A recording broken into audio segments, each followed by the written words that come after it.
بعد از اینکه مرداد پدرش فوت میکنه تصمیم میگیره به خانه قدیمی خانوادگی برگرده تا به امور ارثی رسیدگی کنه. خونه بزرگ با دیوارهای پوک، ساعت دیواری قدیمی که از زمان مرگ مادرش سالها قبل همیشه روی دیوار روی عدد 2-3 دقیقه متوقف بود.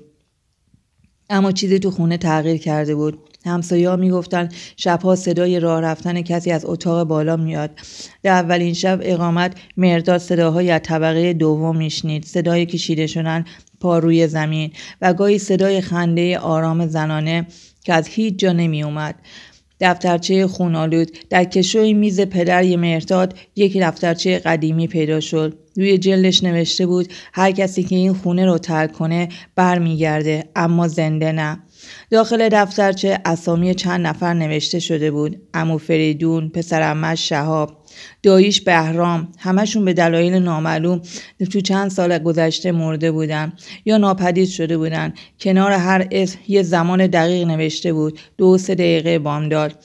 مرداد با وحشت فهمید که تمام اون یک شب که تو این خانه خوابیده بود در اتاق بالا زیر ساعت متوقف شده بود.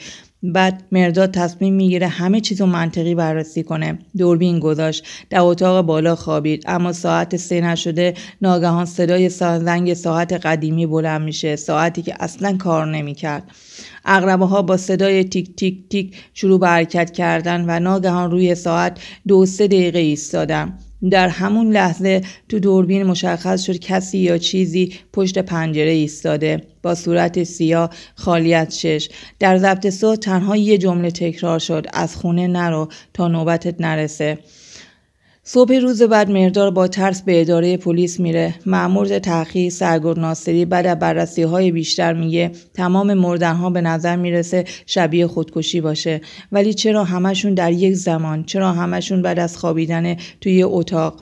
مرداد قصد ترک خونه رو داشت، اما جلوی در حالی که سعی میکرد سوئیچ ماشین رو پیدا کنه دید در صندوق عقب ماشینش دفترچه جدیده با صفحه اولی سفید که فقط یه جمله با خون روش نوشته شده بود که نفر بعدی تویی، سعی نکن فرار کنی. آخرین کسی که مرداد رو دید همسایه کناری بود. گفت نیمه شب در رو باز کرد، با لبخند عجیبی رفت توی خونه و هیچ وقت بیرون نیومد. اما اون شب یه ساعت قدیمی دوباره زنگ زد و عقربش همچنان روی 2-3 دقیقه ایستاده. 2 هفته بعد از ناپدید شدن مرداد، یک خبرنگار جنایی به نام سمیه هدایتی برای تهیه گزارش به روستا میاد. سمیه درباره چند مرگ مشهور تو خانه پدری مرداد شنیده بود، خانه‌ای که حالا هم به اسم خانه ساعتی ایستاده میشناختنش. در بعد به ورودش متوجه میشه خانه مورموم نشده، اما فضای سنگینی داشت. او شب تو همون اتاق سپری میکنه، دوربین میذاره، ضبط رو روشن میکنه و با صدای خودش میگه اگه چیزی اینجا هست با من حرف بزن، من دنبال حقیقت هستم. ساعت 2-3 دقیقه دوربین چیزی ثبت میکنه که در هیچ پرونده‌ای نمیگنجه. چهره مرداد رنگ پریده با چشمانی بیرو جلوی در ظاهر میشه، اما لباش حرکت نمیکرد. صدای از درون دیوارها میگفت اون هنوز زنده است، ولی نه مثل قبل. سمیه صبح روز بعد در جستجو از زیرزمین خانه به یه راهروی مسدود شده میرسه. پشت دیوار آجوری اتاق تاریک و پر از وسایل پوسیده پیدا میشه. روی دیوار نوشته‌ای بود با خط کودکانه: بابا گفت اینجا فقط منو دفن میکنه، ولی بعداً خودش اومد. اونجا 2 اسکلت پیدا شد. یکی به وضوح متعلق به زنی جوان بود، اما دومی کوچکتر بود، بچه‌ای با جمجمه شکسته. پلیس اعلام کرد این اجساد متعلق به مادر و خواهر کوچکتر مرداد هستن که همه فکر میکنن تصادفی مردن، اما پزشک قانونی میگه هیچ تصادفی در کار نبوده. هر 2 نفر به طرز مشکوکی کشته شدن و طبق مدارک پدر مرداد سابقه روانپریشی شدید داشته، اما هیچ وقت پرونده‌ای براش باز نشده. سمیه به اداره ثبت احوال میره و موفق میشه دفترچه یادداشت پدر مرداد رو پیدا کنه. در یکی از صفحاتش نوشته بود اونا داشتن میرفتن، میخواستن منو ترک کنن، اما خونه منو ترک نمیکنه. ساعت همیشه میدونه کی باید بمونه، من فقط زمان رو نگه داشتم. در صفحه بعدی نوشته ها در همون ناخوانا بود. صفحات بعدی که انگار کسی در اوج جنون نوشته باشه. یه جمله بارها تکرار شده بود: 2-3 دقیقه، یعنی آخرین لحظه‌ای که هنوز من بودم. بعدش دیگه کسی نبود. سمیه تصمیم میگیره برای همیشه از اون خونه خارج بشه، اما همون شب قبل از رفتن آخرین دوربینش تصویر عجیبی ثبت میکنه. ساعت دیواری برای اولین بار در سالها شروع به حرکت میکنه و درست در ساعت 2:03 میایسته. سمیه بعد از خروج از خونه احساس سبکی نکرد، بلکه سردردهای شدید، کابوس‌های تکرار شونده شروع میشه.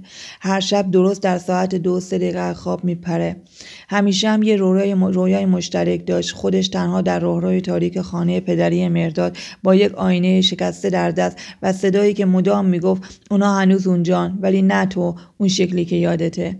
یک روز وقتی بیدار میشه متوجه میشه که دفترچه یادداشت پدر مرداد که فکر میکرد به پلیس داده روی میز خوابش افتاده. بازش کرد، اما نوشته های جدید داخلش بود با خط خودش، جمله هایی که اصلا یادش نمیومد نوشته باشه.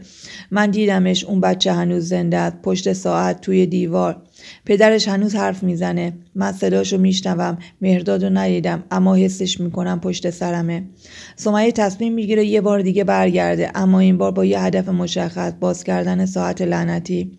با کمک یک دوست متخصص ساعت‌های قدیمی تونست قاب چوبی ساعت رو باز کنه. چیزی که اون تونست اون پشت بود برای همیشه ذهنشو خراب کرد.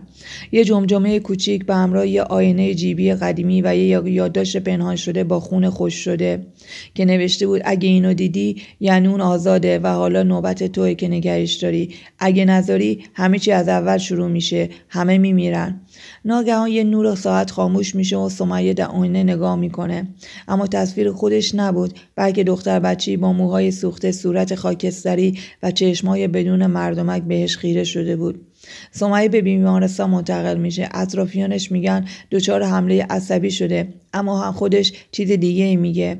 به پرستارا التماس میکنه که در اتاقش رو قفل کنن، چون مرداد در شب ساعت 2:03 میاد، پشت پنجره میسته. فقط صداشو من میشنوم، اما اون نمیخواد بره، اون میخواد من بمونم برای همیشه. پزشکان تشخیص سایکوز دادن، اما یه نگهبان شب بیمارستان در گزارش خودش نوشته در ساعت 2:03 بامداد صدای زنگ ساعت در اتاق سمیه شنیده شد. من خودم با چشم دیدم که عقربه‌ها روی 2:03 بودن، اما در اون اتاق اصلا ساعتی نبود. آخرین باری که سمیه دیده شد شب قبل از مرخصیش از بیمارستان بود. صبح تختش خالی بود. تنها چیزی که روی بالشش جا مونده بود دفترچه یادداشت پدر مرداد بود و یه جمله تازه با دستخطی ناآشنا. چرخه کامل شد. حالا باید یکی دیگه ساعت رو نگه داره. آیا چرخه هنوز ادامه داره؟ آیا کسی هست که بتونه اون خانه رو برای همیشه خاموش کنه؟ آیا مرداد هنوز اونجاست؟ و مهمتر از همه، تو اگه جای سمیه بودی ساعت رو باز می‌کردی؟